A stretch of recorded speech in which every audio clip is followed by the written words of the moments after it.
Hello दोस्तों, नमस्कार। जय हिंद, जय भारत, वंदे मातरम। स्वागत है एक बार पुनः आप सभी का उत्कर्ष के इस शानदार और लाजवाब सेशन में, समर्पण सीरीज 2.0 में आप सभी का बहुत बहुत स्वागत और अभिनंदन। कैसे हैं आप सभी? उम्मीद करता हूं आप लोग बिल्कुल स्वस्थ होंगे, मस्त होंगे, मजे में होंगे और टीम उत्कर्ष के साथ मिलकर अपनी तैयारी को बेहतरीन तरीके से आगे बढ़ा रहे होंगे।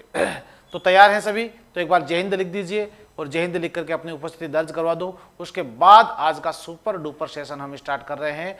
हो जाओ तैयार, देखें बिल्कुल शानदार और लाजवाब सेशन के लिए। तो पहला क्वेश्चन आपके सामने आ रहा है आज के सेशन का।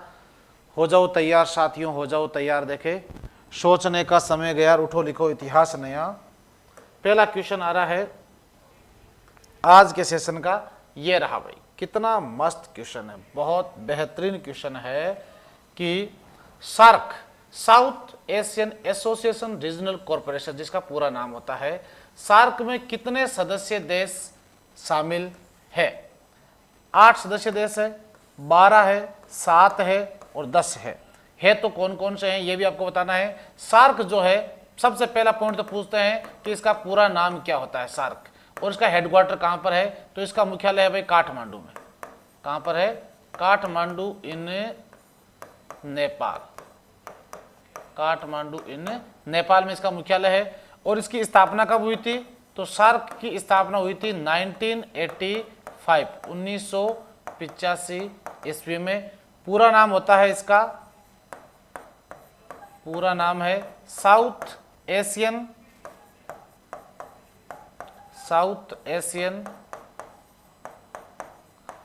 Association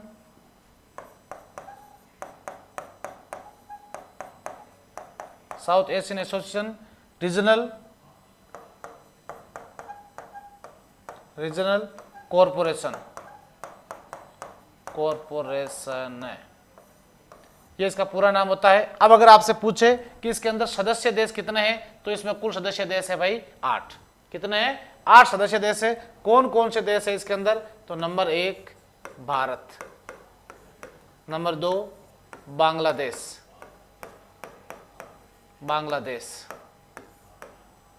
number 3 Pakistan, number 4 Maldives,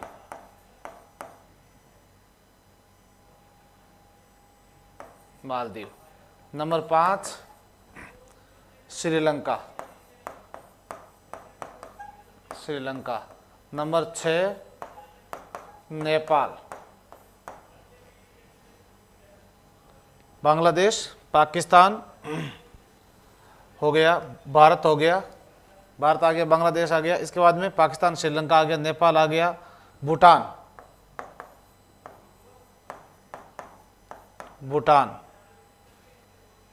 Afghanistan लिख दिया क्या? अफगानिस्तान नहीं लिखा ना, तो ये लो एक अफगानिस्तान।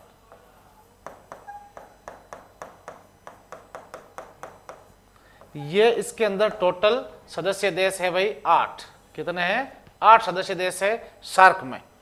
तो यहां आपको बहुत ही अच्छे से ध्यान रखना है भाई। अभी जैसे मोदी जो है जा रहे हैं ब्रिक्स में सम्मेलन में भाग लेने के लिए, अब की बार रूस, ब्रिक्स, BRICS, ये भी ध्यान रखना भाई, BRICS। ब्रिक्स जो है, ब्रिक्स में कितने सदस्य देश है? 5 है। ब्रिक्स में कितने हैं? और 2024 की मीटिंग कहां हो रही है? ब्रिक्स सम्मेलन कहां हो रहा है? तो ये हो रहा है भाई रूस में, जहां सम्मेलन में भाग लेने के लिए भारत के प्रधानमंत्री नरेंद्र मोदी जाएंगे। बी से क्या हो जाएगा? Brazil, Brazil. और आर से हो जाएगा रूस, आई से हो जाएगा इंडिया, सी से हो जाएगा चांगमांग चाइना, चीन। पहले इसमें ये ब्रिक था और इसके बाद इसका नाम हो गया, ये साउथ अफ्रीका बाद में जुड़ा था तो नाम हो गया साउथ अफ्रीका, यानी ब्रिक्स, साउथ अफ्रीका। ठीक है, तो यहां आपको याद रखना है भाई 8 आपका यहां बिल्कुल करेक्ट आंसर है। वर्तमान में सार्क में कुल कितने सदस्य देश है? तो वर्तमान में सार्क में कुल सदस्य देशों की संख्या है 8। अगला क्वेश्चन आ गया आपके सामने, ये रहा, बताओ देखे कि स्वर्णिम चतुर्भुज योजना का शुभारंभ किसके द्वारा किया गया था?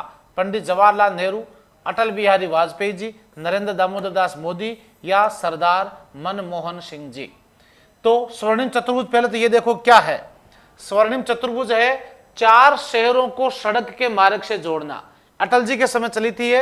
एक तो स्वर्णिम त्रिकोण योजना, एक स्वर्णिम चतुर्भुज योजना। एक तो क्या थी? स्वर्णिम त्रिकोण योजना, सड़कों के लिए सड़कों से जोड़ना, स्वर्णिम त्रिकोण, स्वर्णिम त्रिकोण योजना। ये क्या थी? 3 शहरों को जोड़ना था, जैसे मुंबई हो गया, नई दिल्ली हो गया, नई दिल्ली हो गया और आगरा हो गया। भाई इन तीनों को सड़क मार्ग से जोड़ने के लिए स्वर्णिम त्रिकोण योजना हो गई। और स्वर्णिम चतुर्भुज यानी 4 शहरों को जोड़ना। और अटल जी के समय ही 2000 ईस्वी में चलाई गई थी प्रधानमंत्री ग्राम सड़क योजना। पहली बार गांवों में जो है सड़कें बनी थी। प्रधानमंत्री ग्राम सड़क योजना, ग्राम सड़क योजना, यह भी किसने चलाई थी? अटल बिहारी वाजपेयी जी की सरकार के समय चली थी। और मनमोहन सिंह जी की सरकार के समय सबसे ज्यादा इंपॉर्टेंट जो पूछा गया 2005 ईस्वी में, एक तो राइट टू इंफॉर्मेशन, सूचना का अधिकार अधिनियम। भाई सूचना का अधिकार अधिनियम जोड़ा गया था। और एक जोड़ा गया था 2009 ईस्वी में शिक्षा का अधिकार अधिनियम। भाई 2009 ईस्वी राइट टू एजुकेशन, शिक्षा का अधिकार, शिक्षा का अधिकार अधिनियम जोड़ा गया था, लागू हुआ था 1 अप्रैल 2010। और अनुच्छेद 21A के तहत 6 से 14 वर्ष तक के बच्चों को अनिवार्य शिक्षा दिलाना माता पिता का मौलिक अधिकार कर दिया। भाई अब प्रश्न आता है कि 4 शहर जो कौन कौन से जोड़े गए थे इस समय सड़क के मार्ग से, तो दिल्ली, कलकत्ता, बंबई और चेन्नई। ध्यान रखो भाई आप लोग, ये 4 प्रमुख शहर जो दिल्ली, कोलकाता, मुंबई और चेन्नई, इन 4 शहरों को जोड़ा था। देखो स्वर्णिम चतुर्भुज योजना, ये रहा भाई आपका दिल्ली, ठीक है, दिल्ली से ये जोड़ दिया आपके कोलकाता, ये आपका आ गया चेन्नई और ये आ गया भाई आपका मुंबई, ठीक है। तो ये स्वर्णिम एक चतुर्भुज सा बन रहा है ना, तो स्वर्णिम चतुर्भुज योजना अटल बिहारी वाजपेयी जी ने ही चलाई थी। भाई देखो इससे कितने शहर कंप्लीट हो रहे हैं। ओडिशा से होकर के जा रहा है ये, मुंबई से होकर के, गुजरात से होकर के, राजस्थान से होकर के, सारा, ताकि व्यापारिक गतिविधियों को सड़क मार्ग से बढ़ाया जा सके। और अभी चलाई गई है भारतमाला प्रोजेक्ट, आप मोदी सरकार के द्वारा बात करते हैं अपन, तो स्वर्णिम चतुर्भुज योजना, चतुर्भुज योजना ये किसने चलाई थी? अटल बिहारी वाजपेयी जी के द्वारा चलाई गई थी। 4 शहरों को सड़क मार्ग से जोड़ना भाई, इसके लेकर के। और अभी मोदी सरकार के द्वारा चलाई गई है भारतमाला प्रोजेक्ट। भाई भारतमाला प्रोजेक्ट। और वर्तमान में अपने सड़क परिवहन मंत्री कौन है? नितिन जयराम गडकरी जी। नितिन गडकरी जी सबसे ज्यादा सड़कों में डेवलप हो रहा है भारत में अभी। तो पूरे भारत को जो है ना, पूरे भारत का जो सीमावर्ती सेक्टर है, उस पूरे के पूरे सेक्टर को जो है सड़क मार्ग से जोड़ने के संदर्भ में जो है एक योजना चली है, उसका नाम क्या है? भारतमाला प्रोजेक्ट है। ताकि पूरे भारत में, भारत को जो है बॉर्डर का जो सेक्टर है उसको सड़क मार्ग से जोड़ा जा सके, इसके लिए स्वर्णिम चतुर्भुज आपके भारतमाला प्रोजेक्ट योजना जो है लॉन्च की गई है। कंप्लीट है सभी के। नेक्स्ट क्वेश्चन आ रहा है अभी आपके सामने, ये रहा, बताओ देखे कि नोबेल पुरस्कार कितनी श्रेणियों में दिया जाता है? अच्छा क्वेश्चन है भाई। नोबेल पुरस्कार कितनी श्रेणियों में दिया जाता है? How many categories are there for Nobel prize? 6, 5, 4, 7। Nobel विश्व का सबसे बड़ा पुरस्कार है भाई। नोबेल पुरस्कार जो है ये विश्व का सबसे बड़ा पुरस्कार है। और आप सभी को ज्ञात हो अक्टूबर के महीने में नोबेल पुरस्कार देने की घोषणा होती है, तो सभी कैटेगरी में नोबेल पुरस्कार देने की घोषणा कर दी गई है। दिया कब जाएगा? 10 दिसंबर को दिया जाएगा, एल्फ्रेड नोबेल की पुण्यतिथि के दिन। तो यहां नोबेल पुरस्कार जो है, सबसे पहला पॉइंट आता है कि यह कब प्रारंभ हुआ था भाई। कुछ जानकारी मैं आपको नोबेल की लिखवा रहा हूं। तो 1901 ईस्वी में यह प्रारंभ हुआ था। कौन सा देश देता है ये? तो ये देता है भाई स्वीडन। कौन सा देता है? स्वीडन देता है। लेकिन अगर आपसे पूछे कि शांति का नोबेल कौन सा देश देता है, तब आपका उत्तर थोड़ा सा चेंज हो जाएगा, क्योंकि शांति का नोबेल देता है नॉर्वे। शांति का नोबेल कौन सा देश देता है? नॉर्वे देता है। किसकी याद में दिया जाता है ये पुरस्कार? ये दिया जाता है एल्फ्रेड नोबेल की याद में। एल्फ्रेड नोबेल की याद में दिया जाता है। कितनी तारीख को? 10 दिसंबर को एल्फ्रेड नोबेल की पुण्यतिथि आती है, इस दिन ये अवार्ड दिया जाता है। और अगर पूछे आपसे कि एल्फ्रेड नोबेल ने किसकी खोज की थी, तो डायनामाइट्स की खोज की थी। डायनामाइट्स की खोज किसके द्वारा की गई थी? एल्फ्रेड नोबेल के द्वारा ही की गई थी। अगला प्रश्न आता है कि किस किस क्षेत्र में दिया जाता है नोबेल? तो 6 क्षेत्रों में नोबेल पुरस्कार दिया जाता है। कौन कौन सा? नंबर 1 शांति, जो कौन सा देश देता है? नॉर्वे। साहित्य लिटरेचर, फिजिक्स भौतिक विज्ञान, केमिस्ट्री रसायन विज्ञान, चिकित्सा मेडिसिन। और पहले प्रारंभ में ये 5 ही सेक्टर थे और फिर 6वां सेक्टर बाद में स्टार्ट किया गया था। कौन सा? अर्थशास्त्र के क्षेत्र में। भी ध्यान रखो आप लोग, नोबेल में अगर प्रश्न आता है ना कई बार कि किस क्षेत्र में नोबेल नहीं दिया जाता है, तो उसका लगभग 99% उत्तर होता है कि गणित के क्षेत्र में नोबेल पुरस्कार नहीं देते हैं। भाई किस क्षेत्र में नहीं दिया जाता है? गणित के क्षेत्र में नोबेल नहीं दिया जाता है। और नोबेल किसकी याद में दिया जाता है? एल्फ्रेड नोबेल की याद में दिया जाता है। किस और कौन सा देश देता है? स्वीडन के द्वारा दिया जाता है। अब यहां अगला पॉइंट अच्छे से याद रखो कि नोबेल पुरस्कार जीतने वाले प्रथम भारतीय कौन थे? प्रथम भारतीय कौन थे, यानी एशिया के पहले व्यक्ति थे जिनको नोबेल मिला था, तो वो थे रविंद्रनाथ टैगोर। भाई रविंद्रनाथ टैगोर जी थे। और इनको किस क्षेत्र का नोबेल पुरस्कार मिला था? साहित्य का क्षेत्र का मिला था। और किस पुस्तक के लिए मिला था? गीतांजलि पुस्तक के लिए इनको दिया गया था। भाई गीतांजलि के लिए दिया गया था, जिससे भारत का राष्ट्रगान जन गण मन भी लिया गया है। और कब मिला था? 1913 ईस्वी में इनको नोबेल पुरस्कार से सम्मानित किया गया था। विश्व में सबसे कम आयु में नोबेल प्राप्त करने वाली महिला कौन है? तो वो है पाकिस्तान की मलाला यूसुफजई। 17 वर्ष की आयु में नोबेल मिला। भाई मलाला यूसुफजई 2014 ईस्वी में मिला था वैसे। और पाकिस्तान की मलाला यूसुफजई और भारत के कैलाश सत्यार्थी को संयुक्त रूप से मिला था। वैसे कैलाश सत्यार्थी दोनों को संयुक्त रूप से शांति का नोबेल पुरस्कार दिया गया था। और विश्व में 2 बार नोबेल प्राप्त करने वाली महिला कौन है? तो वो है मैडम क्यूरी, जिसने रेडियम की खोज की थी, मैडम क्यूरी। और शांति का नोबेल पुरस्कार 3 बार प्राप्त करने वाली विश्व की एकमात्र संस्था कौन सी है? तो वो है भाई रेड क्रॉस। रेड क्रॉस, जिसका मुख्यालय कहां पर है? जेनेवा में, जेनेवा इन स्विट्जरलैंड में, जिसे 3 बार शांति का नोबेल पुरस्कार मिल चुका है। और इसके बाद में 2024 के नोबेल पुरस्कार किस किस को मिले हैं, तो ये लिस्ट में आपको जल्द कंप्लीट करूंगा। लेकिन अच्छे से ध्यान रखना कि 6 क्षेत्रों में गणित के क्षेत्र में दिया जाने वाला सबसे बड़ा पुरस्कार कौन सा है? तो वो है भाई अबेल पुरस्कार। वो कौन सा है? अबेल अवार्ड है, जो नॉर्वे देश के द्वारा दिया जाता है। और इसीलिए इसे गणित का नोबेल कहा जाता है उपनाम के रूप में। कब प्रारंभ हुआ था? 2002 ईस्वी में यह प्रारंभ हुआ था। तो यहां आपका राइट आंसर हो गया है 6। आपका यहां पर बिल्कुल करेक्ट आंसर हो गया है। अगला क्वेश्चन आ गया है, बताओ देखे कि कोलेरू झील किस भारतीय राज्य में स्थित है? कोलेरू झील महाराष्ट्र में है, आंध्र प्रदेश में है, केरल में है या फिर राजस्थान में है? भाई बताओ देखे कोलेरू झील किस राज्य में स्थित है? तो राइट आंसर हो गया आपका आंध्र प्रदेश। भाई कहां हो गया? आंध्र प्रदेश। देखो झीलों को लेकर जो प्रश्न आता है एग्जाम में, एक तो आता है कि विश्व की सबसे बड़ी झील कौन सी है?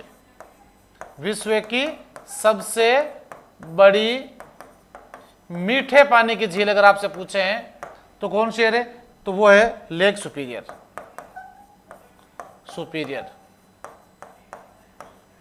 अगर आपसे पूछे कि विश्व की सबसे बड़ी खारे पानी की झील कौन सी है, तो वो है कैस्पियन सागर।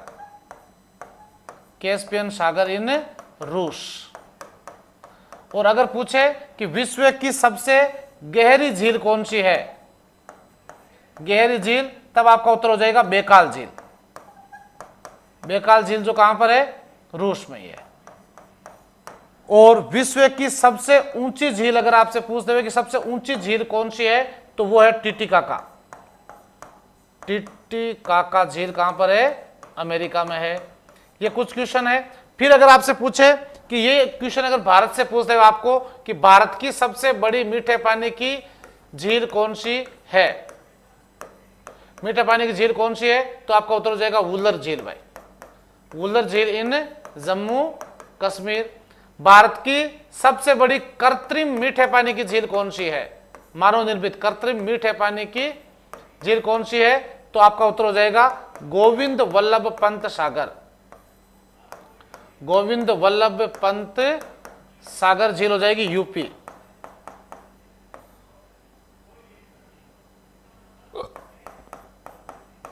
यूपी में। और दूसरी है जयसमंद अपने उदयपुर में। फिर आता है भारत की सबसे बड़ी खारे पानी की झील कौन सी है? तो आपका उत्तर हो जाएगा ओडिशा की चिल्का झील। दूसरी है सांबर, पहली है चिल्का झील ओडिशा। और भारत की सबसे ऊंची झील कौन सी हो जाएगी? तो ऊंची झील हो जाएगी भारत की चोलामू झील, चोलामू झील जो कहां पर है? सिक्किम में। और फिर आपसे पूछ सकते हैं भारत की एकमात्र ऐसी झील कौन सी है जिसे तैरती हुई झील कहा जाता है? लोकटक झील, लोकटक झील जो कहां पर है? मणिपुर में। और यहां पर जो केबुल लामजो राष्ट्रीय उद्यान है उसके अंदर स्थित है, जिसे तैरता हुआ अभ्यारण्य कहा जाता है। केबुल लामजाओ, केबुल लामजाओ जो अभ्यारण्य है इसको तैरता हुआ अभ्यारण्य बोलते हैं। और लोकटक झील इसी में है, इसीलिए मणिपुर की लोकटक झील को तैरती हुई झील के नाम से भी अपन जानते हैं। हाँ, तो यहां आपका राइट आंसर क्या हो गया भाई? आंध्र प्रदेश आपका यहां पर बिल्कुल करेक्ट आंसर हो गया है। ये कुछ क्वेश्चन भी मैंने आपको साथ में और बताए हैं जिनका भी आप लोग अच्छे से ध्यान रखेंगे। नेक्स्ट क्वेश्चन आ गया भाई आपके सामने। ये देखिए आप लोग, जो सबसे बड़ी जो झील के जो झील आपके कोलेरू झील जो पूछी गई थी वो कहां पर है भाई? आंध्र प्रदेश में। ध्यान रखो, कोलेरू लेक आंध्र प्रदेश।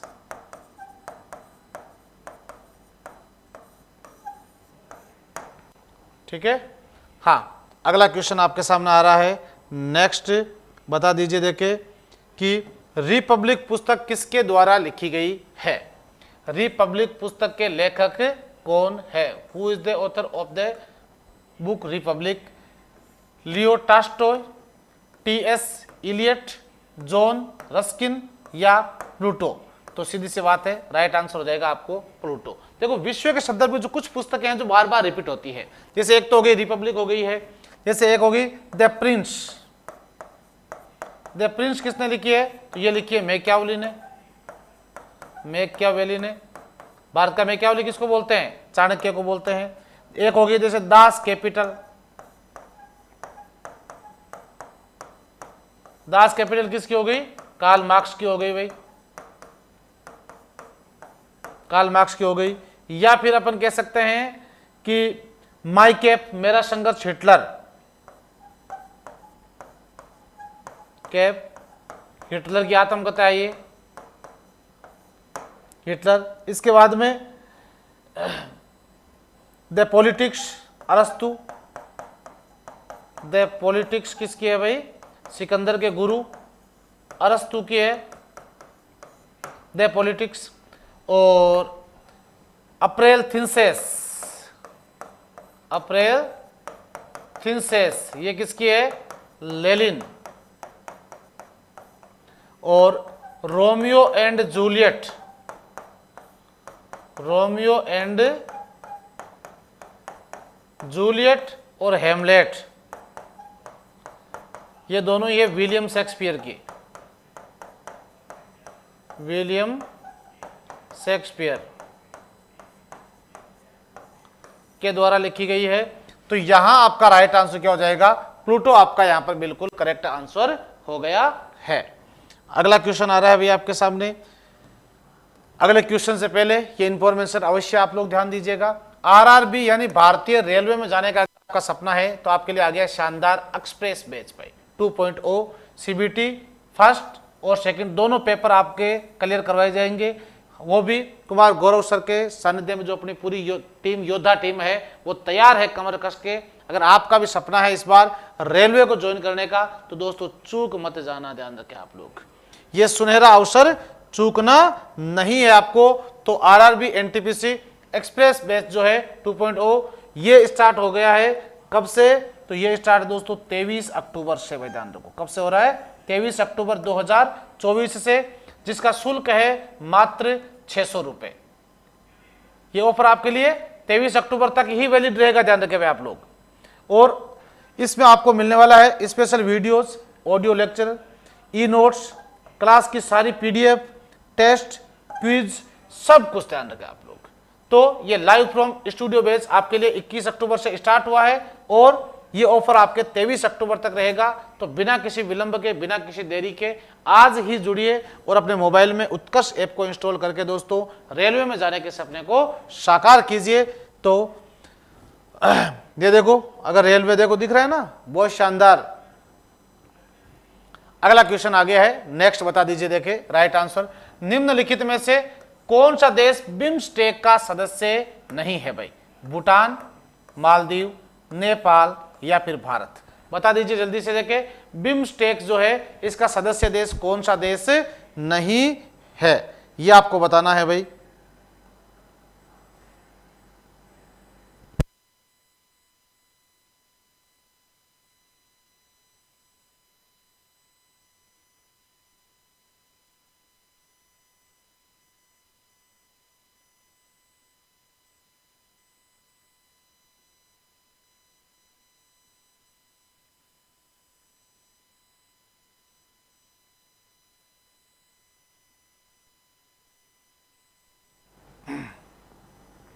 हाँ, तो बिम्स्टेक सबसे पहले तो आपको यह समझना है कि इसकी स्थापना कब हुई भाई? बिम्स्टेक, ठीक है। प्रारंभ में इसकी स्थापना हुई थी 1997। तब इसमें सदस्य देश कितने थे भाई? 4 थे भाई, ध्यान रखो आप लोग। कितने थे? 4 सदस्य देश थे, जिनमें सबसे इंपॉर्टेंट अगर मैं बात करूं आपसे, नंबर 1 पहला बांग्लादेश।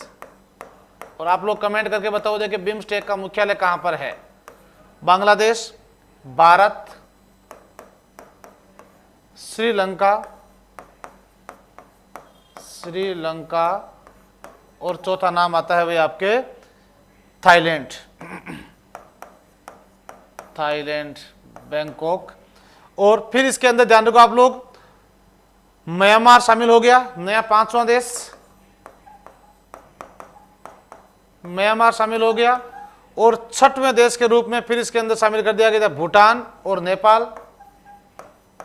भूटान और 7वां देश हो गया कौन सा? नेपाल।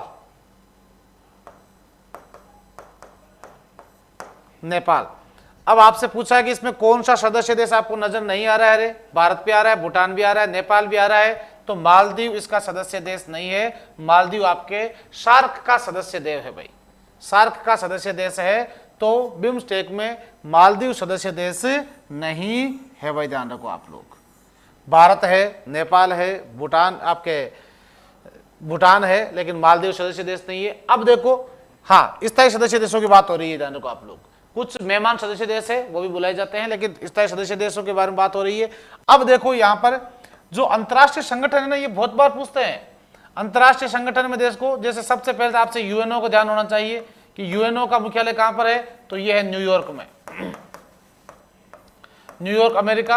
और यूएनओ में सदस्य देशों की संख्या कितने है रे? सदस्य देश कितने यूएनओ में? तो इस वर्तमान में यूएनओ में 193, 193। और 193वां देश कौन सा है? साउथ सुडान, दक्षिण सुडान जो है ये लास्ट सदस्य देश है जो इसमें काउंट हुआ था।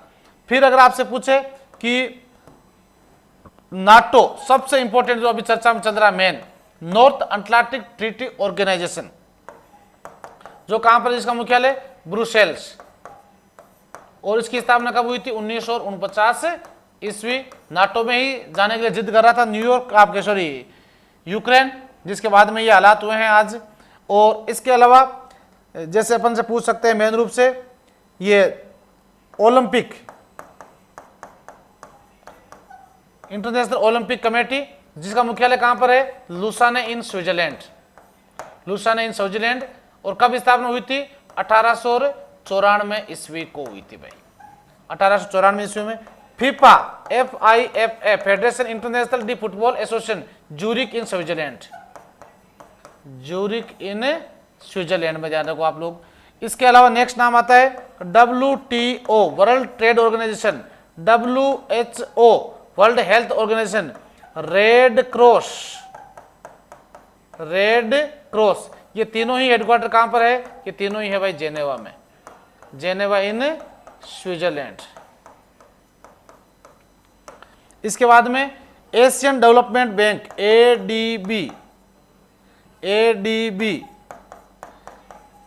एडीबी का मुख्यालय कहां पर है? तो वो है मनीला, मनीला इन फिलीपींस। और सार्क का मैंने आपको बता ही दिया है, तो यहां आपका राइट आंसर क्या हो जाएगा? मालदीव आपका यहां पर बिल्कुल करेक्ट आंसर हो गया। ऐसे खूब सारे और भी संगठन है, ध्यान रखो आप लोग।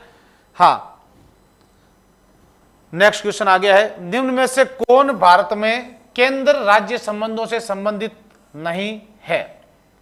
कौन सी समिति ऐसी है जो केंद्र सरकार और राज्य सरकार के संबंधों से संबंधित नहीं है? पुंछी आयोग है, कोठारी आयोग है, सरकारी आयोग है, राजमन्नार आयोग। सीधी सी बात है, कोठारी आयोग का संबंध केंद्र और राज्य के संबंधों से लेकर के नहीं है। सरकारी आयोग तो सबसे ज्यादा इंपॉर्टेंट, ध्यान रखो आप लोग, राज्यपाल के संदर्भ में मेन रूप से। हाँ, राज्यपाल जो है, राज्यपाल संबंधित राज्य का मूल निवासी नहीं होना चाहिए। राज्यपाल को लेकर के राज्यपाल का कार्यकाल निश्चित होना चाहिए। राज्यपाल की शैक्षणिक योग्यता को लेकर के राजमन्नार समिति तमिलनाडु वाली आपको पता ही हो ना, बताई मैंने, तमिलनाडु राज्य। तो कोठारी आयोग आपका यहां पर बिल्कुल करेक्ट आंसर हो गया है। नेक्स्ट है भाई अगला क्वेश्चन, ये रहा, जिला न्यायाधीशों की नियुक्ति कौन करता है? हु अपॉइंट डिस्ट्रिक्ट जज की नियुक्ति कौन करता है? उच्च न्यायालय का मुख्य न्यायाधीश करता है, राज्य लोक सेवा आयोग, स्टेट पब्लिक सर्विस कमीशन, राज्य का जो सीएम है वो, या राज्य का गवर्नर? तो सीधा सा उत्तर होगा आपका राज्य का गवर्नर। लेकिन राज्य का गवर्नर मन से नहीं करता है, सुन लेना अच्छे से। डिस्ट्रिक्ट जो जज होते हैं इनकी नियुक्ति राज्यपाल उच्च न्यायालय के मुख्य न्यायाधीश की सिफारिश पर करता है, सलाह पर करता है, ध्यान रखो आप लोग। लेकिन अगर आपसे ये पूछ लेवे कि जो अपना हाई कोर्ट है या सुप्रीम कोर्ट है, अपना सुप्रीम कोर्ट और हाई कोर्ट, उच्च न्यायालय और उच्चतम न्यायालय, इन दोनों के न्यायाधीशों की नियुक्ति कौन करता है? तब आपका उत्तर हो जाएगा भारत का प्रेसिडेंट, भारत का राष्ट्रपति करता है। लेकिन राष्ट्रपति मन से नहीं करता है, किसकी सलाह पर करता है? राष्ट्रपति करता है कॉलेजियम प्रणाली की सलाह पर भाई, कॉलेजियम प्रणाली की सलाह पर करता है। और कॉलेजियम प्रणाली का गठन कब हुआ था रे? तो कॉलेजियम प्रणाली का गठन हुआ था 1993, 1993 ईस्वी को हुआ था। किसके समय? पीवी नरसिम्हा राव सरकार के समय। टोटल सदस्य कितने हैं इसके अंदर? 4+1 बराबर 5। एक तो होता है सर्वोच्च न्यायालय का मुख्य न्यायाधीश सीजेआई, और 4 होते हैं वरिष्ठतम न्यायाधीश भाई, वरिष्ठतम न्यायाधीश। तो टोटल कितने हो गए? 5 सदस्य देश हो गए। फिर अगला पॉइंट आता है कि जो अपना सुप्रीम कोर्ट है, सुप्रीम कोर्ट में नियुक्ति करने के लिए कॉलेजियम प्रणाली की ही सिफारिश होती है। मोदी सरकार ने 99वां संविधान संशोधन किया था 2014 ईस्वी में, जिसके तहत कॉलेजियम प्रणाली का नाम बदल करके न्यायिक नियुक्ति प्राधिकरण रख दिया था। न्यायिक नियुक्ति प्राधिकरण, इसमें चेंज करने का प्रयास किया था। कहा कि इसके अंदर जो है भाई भतीजावाद कुछ ज्यादा हो रहा है, इसलिए इसको रोकने के लिए। लेकिन सुप्रीम कोर्ट ने 2015 ईस्वी में 99वां संविधान संशोधन को पूर्णतः क्या कर दिया? खारिज कर दिया, रद्द कर दिया, रिजेक्ट कर दिया कि ये गलत है, ये नहीं हो सकता। जो कॉलेजियम सिस्टम चल रहा है वही मेंबर होंगे इसके अंदर। सरकार ये चाहती थी इसमें सरकार का मंत्री भी सदस्य बने, जनता का सदस्य बने, सुप्रीम कोर्ट के भी सदस्य हो, सब मिलजुल करके नियुक्त करें। लेकिन उन्होंने कहा नहीं, ये काम हमारा है, हम हमारे स्तर पर करते रहेंगे। ठीक है। राज्य लोक सेवा आयोग के अध्यक्ष और सदस्यों की नियुक्ति भी राज्यपाल ही करता है, मुख्यमंत्री की नियुक्ति भी राज्यपाल करता है। लेकिन चाहे हाई कोर्ट हो और चाहे सुप्रीम कोर्ट हो, न्यायाधीशों की नियुक्ति हमेशा कौन करेगा? तो न्यायाधीशों की नियुक्ति हमेशा ही राष्ट्रपति के द्वारा ही की जाएगी। ध्यान रखें आप लोग अच्छे से। कंप्लीट है सभी के। अगला क्वेश्चन आ रहा है आपके सामने,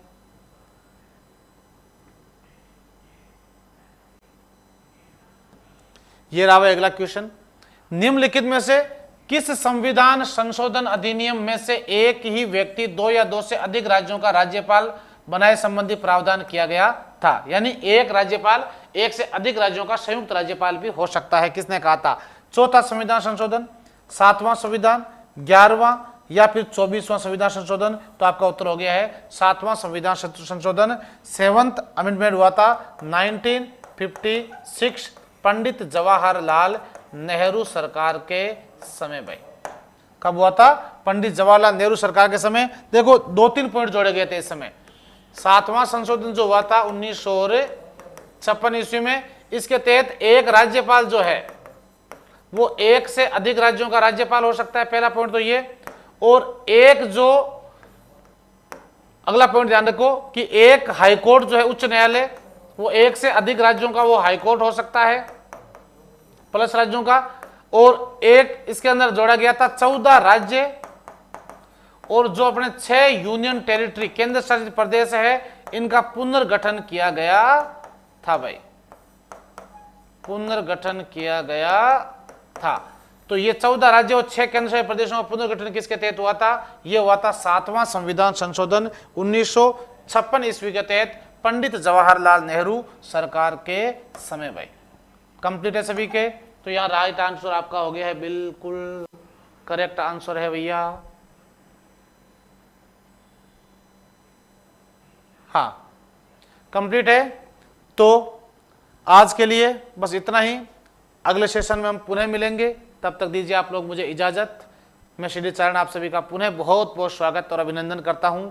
बिल्कुल cut to cut point to point ये क्लास चली है और उम्मीद करता हूं आने वाले एग्जाम के लिए आपके लिए बहुत ही कारगर सिद्ध होने वाले क्वेश्चन है। एक एक क्वेश्चन में से 10-10, 15-15 क्वेश्चन अपन ने इसमें से निकाल करके हल करने का पूरा प्रयास किया है, जो आपके लिए बहुत ही ज़्यादा कारगर सिद्ध होंगे, ऐसी कामना के साथ में। तो मिलते हैं नेक्स्ट क्लास में, तब तक दीजिए आप लोग मुझे इजाज़त। पुनः आप सभी का बहुत बहुत स्वागत, अभिनंदन। जय हिंद, जय भारत, वंदे मातरम दोस्तों।